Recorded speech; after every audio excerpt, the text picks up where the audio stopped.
राम मिलन के कारण जो तू खरा उदास, साधु संगति शोध ले राम उन्हीं के पास।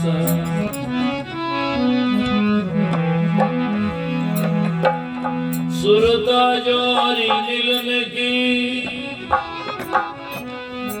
तो करिए सत्संग, बिना परिश्रम पाविए अविगत देवी अभंग। तात मिले पुनि मात मिले सुत भ्रात मिले युवती सुखदाई, राज मिले गजबाज मिले सुत साज मिले मन वंचित भाई। लोक मिले विधि लोक मिले स्वर्ग लोक मिले बैकुंठाई जाई, सुंदर और मिले सभी सुख संत समागम दुर्लभ भाई। बिना सत्संग कथा ने हरि नाम की, बिना हरि नाम नहीं मोह भागे, मोह भागे बिना मुक्ति ना मिलेगी, मुक्ति बिना नहीं अनुराग लागे, अनुराग लागे बिना भक्ति ना मिलेगी, भक्ति बिना नहीं और प्रेम जागे, प्रेम बिना नाम नहीं, नाम बिना संत नहीं, पलटो सत्संग वरदान मांगे।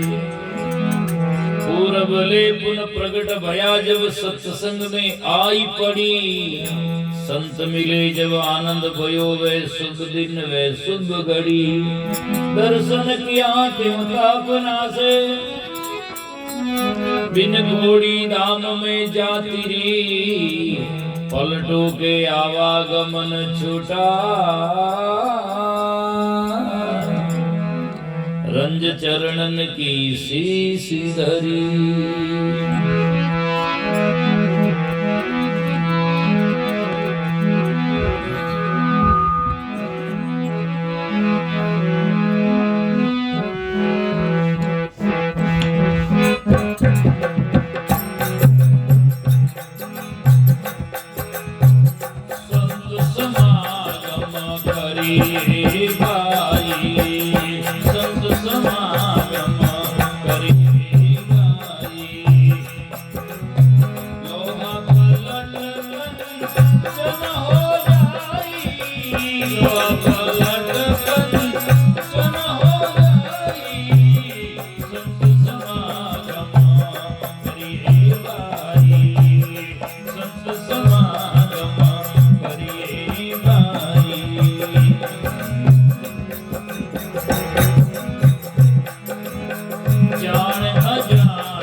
जो कोई बात लगे चंदन की, चंदन होवत पारन लाई, चंदन होवत पारन लाई, संत समागम करिए भाई, संत समागम करिए भाई।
बोलो सतगुरु जी महाराज की, सतगुरु कबीर साहिब की, सतगुरु तुमाराम जी साहिब की, अनंत कोटि संत महात्माओं की।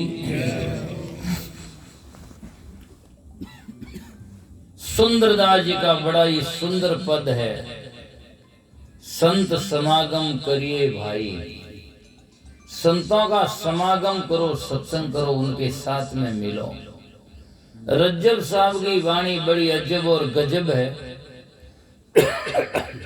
रज्जब साहब कहते हैं, संत समागम होत ही जीव जलन सब जाई, जन रज्जब युग युग सुखी दुख नहीं लागे आई। संत समागम कीजिए तजिए और उपाय, सुंदर केते उदरे सत्संगत में आए। इस सत्संगत में आकर कितनों का सुधार हुआ है। इसीलिए क्या साधु भाई, सत्री संगत सुख धारा, जो कोई आवे सत्री संगत में हो जाए बहुजल। इन सत्संग में जो आता है सबका समान अधिकार है, सबके लिए सजना। सत्संग है ज्ञान सरोवर, सत्संग एक सरोवर है। सरोवर वो चीज है सजना, जहां जाकर के कोई भी प्यासा नहीं जाता। कुआं के पास में सब पानी नहीं पी सकते। जाओ, या तो लाइट हुए तो बाहर पानी आता है, या भाई साहब के ताकत हुए तो बाल्टी रस्सी खींच कर पी सकता है, पर बिना ताकत तो बाकी सब नहीं पी सकते हैं। और बोरिंग रखने तो लाइट हुए तो राइट हुए नहीं, बाकी एक साइड हुए वहां पानी नहीं पी सकता है। बावड़ी में भी पानी हर आदमी नहीं पी सकता है, और आदमी पी ले तो जानवर तो क्या पी सकता है। लेकिन सरोवर एक ऐसी जगह है जहां पर रस्सी की जरूरत नहीं, और कोई बाल्टी तबलों की जरूरत नहीं, और यहाँ तक कि हाथों की भी जरूरत नहीं। बकरियां जानवर जाकर मुंह लगाकर सीधा पानी पी सकते हैं। एक उदाहरण है, ऐसे सत्संग एक सरोवर है, यहाँ आने वाला कोई प्यासा नहीं जाता। लेकिन जरूरत है कि प्यास होनी चाहिए, और प्यास होती तो वो प्यासा नहीं जाता है। और जिसको प्यास ही नहीं है उसका तो सरोवर भी क्या करेगा, भले डूब कर मरेगा तो वो क्या करेगा, है ना। इसीलिए सतगुरु चंदन भावना आन लपेटे भुजंग, दादू बिस छोड़े नहीं तो उसका क्या करे सत्संग, है ना। सतगुरु भावने चंदन के समाने, लेकिन सांप उस पर लपेटा देते हैं, बैठते हैं तो सांप का जहर शांत होता है पर मिटता नहीं है, क्योंकि चंदन को गिरता नहीं है, इसीलिए सांप का जहर मिलता नहीं। ऐसे विषैले लोग होते हैं, संतों के पास में जाते हैं फिर भी वैसे के वैसे ही रह जाते हैं। बस मूंज बजे पानी में रही तंगरी तंग, कपटी कले सुधरे 100 सालों के संग। सजनों, एक संतों ने साकी कही कि तुलसीदास जी कहते तुलसी पारस के सप्रस से कंचन वही तलवार। समझे आप? तुलसीदास जी कहते हैं पारस का सप्रस करने से लोहे की तलवार सोने की बन गई। पण अब धार मार आकार बेड़ो और बेड़ो। तो जैसा का तैसा कई लोग महाराज के पास में जाते हैं, महाराज उनके कई गाला में माड़ा पड़ा गाले पर मार धार आकार वैसा का वैसा ही है। तुलसी पारस के सपर से कंचन भई तलवार, पण 3 गुण तो बदला नहीं, मार धार नाकार। मार उनको स्वभाव, धार उनकी तीखापन और आकार वो टेढ़े नहीं टेढ़ी बाजी में कितनी भी है। तो अहंकार आदमी का कुलक्षण जिसा का तैसा तो मिटता भी है। तो मिटने के लिए तुलसीदास जी ने दूसरी साखी कही, रोका ज्ञान हथौड़ा हाथ ले और सदगुरु भये लोहार या सोनार। तो 3 गुण जबी बदले मार धार नाकार। પછી હથોડા કૂટે નહીં, જેના પછી લખણ છૂટે સીધી વેજાય है ना। तो ये धार घोटी वेजा और अवकाश सीधो वेजा, बाकी नहीं है। तो कई लोग है जाति मजहब संप्रदाय रो साधु वेजावे तो बात वही वही की कूटे। एक जना क्यों फलान जी महाराज लारे जाति, अरे मैंने कहा संत की कोई जाति, संत तो 1000 होते हैं। कई लोग ही उनके बाल संत, संत कोई बाल बहन बूढ़ा बेटा है, कोई बात नहीं, बाल लिख दिया फिर भी कोई विशेषता हो। पर कई लोग है युवा संत, अरे मैं क्यों युवारी कटे जरूरत पड़े है। युवारी तो 2 जगह के तो शादी में इनके खाई खोदे चटे है ना, बाकी संतरी कोई उठे युवा कोई बूढ़ा थोड़ी है। संतो ध्रुव और प्रहलाद जैसे हुए। 5 वर्ष का ध्रुव हतान, 7 वर्ष प्रहलाद, किशनदास कीनी भक्ति बाल सुनई साध। 5 और 7 वर्ष में भगत होते हैं। जगत गुरु शंकराचार्य 5 वर्ष में ज्ञान होता है और धर्मदास साहिब को 52 वर्ष में होता है। अमरदास जी को 60 वर्ष में होता है। तो संत संत होते हैं, इसीलिए संत में अवस्था का विषय नहीं है, संत तो संत ही होते हैं। इसीलिए सजना संत महापुरुष कहते हैं, संत समागम करिए भाई, बड़ी भाग मिली ही सत्संगा, बिना ही परिश्रम होई बहु भंगा, है ना। इसीलिए संत महात्मा का सत्संग बड़े भाग से मिलता है। और सत सुधरे सत्संगति पाई, पारस परस कुदात सुहाई। सत सुधरे सत्संगति पाई, मूर्ख सत्संग से सुधरता है। पर कब नित खरसान लोग गुण छूटे, नित की गोष्ठी माया मोह टूटे। हमेशा खरसान करने से जैसे लोहे का जंग उतर जाता है, ऐसे ही हमेशा सत्संग करने से, हृदय में धरने से, उस पर अमल करने से हमारा मोह और अज्ञान जरूर छूटता है। तो इसलिए संत महापुरुष कहते हैं कि जान अजान छुए पारस को, लोहा पलट कंचन हो जाए। पारस सजना एक हो है, उससे जानकर छुओ चाहे अजान कर छुओ। जान अजान धरे पग पावक, सो सत मान जरई जरेंगे। जान और अजान चाहे उसमें धर दो पाऊं आग में तो जले ही जलेंगे। तो ऐसे ही जान और अजान पारस को छूंगे तभी जाकर के सजना उसका तो सुधार अर्थात सोना बनता ही है। और वो कम ज्यादा भी नहीं मानता। इसलिए सूरदास जी ने लिखा वाणी में, प्रभु मेरा अवगुण चित्त ने धरो, और समदर्शी है नाम तुम्हारो, चाहो तो पार करो। एक लोहा पूजा में राखत, एक घर बदिक परो, पारस भेद कछु नहीं राखे, कंचन करे खरो। एक लोहा पूजा में राखत मूर्ति, और एक घर बदिक परो, एक लोहे की तलवार। बदिक ना कसई के घर है, लेकिन पार्स दोनों में भेद नहीं समझा, उसको लगा दिया। तो क्यों नहीं कि इसके पाप किया, इसका मैं सोना नहीं करता और इसका मैं कर दूंगा। पारस भेद कछु नहीं राखे, कंचन करत खरो, अरे प्रभु मेरा अवगुण चित्त ने धरो। इसीलिए वो संत, इसीलिए कहा गया है कि सदगुरु जाकर के सुना, ऐसा सदगुरु हम मिला भवसागर के बीच, खेवट सबको खेवतान, क्या उत्तम क्या नीच। वो उत्तम नीच नहीं देता। अपन गाड़ी में बैठते हैं तो सवारी वाले यूं थोड़ी पूछे तू चमार है, कुमार है, सुतार है, गवार है ना। उन तो गाड़ी की सवारी है, बैठता उसको तेल कर देता, जहाज में बैठता उसको भवसागर से पार कर देते हैं। इसलिए कहा गया है जान अजान छुए पारस को लोहा पलट कंचन हो जाई। नाना विधि बंदराय कहावे भिन भिन करके इनाम धरावे। और जो कोई वास लगी चंदन की चंदन होवत बारन लाई। जिनके वनराय में चंदन की वास लगती है उन्हीं में चंदन की सुगंध आनी शुरू हो जाती है। रेंड रूप भयो मलिया गिरी 24 फुटी वासा। तो ज्यों ज्यों चंदन सूखता है ज्यों ज्यों उनकी सुगंधी उनमें समाती है। पण कोई बांसड़ा जड़ो है नहीं उनमें कदे नहीं जाए। बांस में क्या होता है कुड़ ऊंचो आपे अग्नि पोल बरमना माई।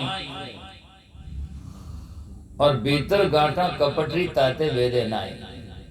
ये 4 गुण हुए बांसड़ा में। एक तो ऊंचो गुण हुए और दूसरो आपे अग्नि घसीट घसीट आग पड़े। तीसरी मई पोल थोतो वे और चौथो मई गांठा वे। इन वास्ते चंदन सुगंध बांस में आधा। ये तो उदाहरण है। और इधर जाति में ऊंच है मैं तो ब्राह्मण हूं और मैं फलाना हूं तो उसमें संतों का सद्गुण और अहंकार होता है उसमें नहीं जाता है। और बीच में ब्रह्मणा होती महाराज के पास में जाओगे तो छुड़ा देंगे वो कर देंगे। अरे छुड़ा नहीं देंगे तुम जहां से जन्म जन्मांतरों से छूटे हो उनसे जुड़ा देंगे है ना। संत छुड़ाते नहीं है जहां से छूटे उनसे जुड़ा देंगे। और जो संत छोड़ने की बात कहते हैं वो तो आज नहीं तो कल जबरदस्ती छूट जाएगा क्या करोगे। इसलिए संत कहते हैं पहले प्रेम से छोड़ दो तो बढ़िया रहेगा नहीं तो अंत में पछता कर नहीं छोड़ना तो पड़ेगा कहां जाओगे। इसीलिए नाना विधि बंदराय कहावे और पोल ब्रह्मना माई भीतर गांठा कपटरी ताते वेदे नाई। बांसड़ा में तो गांठ वे और भैसा में आंट वे इन वास्ते जावी कोई सुगंधी। और तो महाराज टेढ़ो टेढ़ो फिरे के महाराज रे मारे तो बने कोई महाराज ने थार नहीं बने देना सत्संग भजन तो ही समझ में थोड़ी आता है। ऐसा नहीं हो सकता है। तो नौका रूपी जान सत्संगा जाज के समान है तामे सब कोई बैठो आई और उपाय नहीं तिरने की सुंदर काढ़ी राम दुहाई। राम जी की दुहाई नाम सौगंध। मैं राम जी की सौगंध खाकर कहता हूँ कि सत्संग के बिना दूसरा तिरने का कोई साधन नहीं है। सत्संग ही पहला साधन है। और सत्संग करोगे तो सजना इन बहुसागर से तरोगे और निंदे तर करने का कोई साधन नहीं है।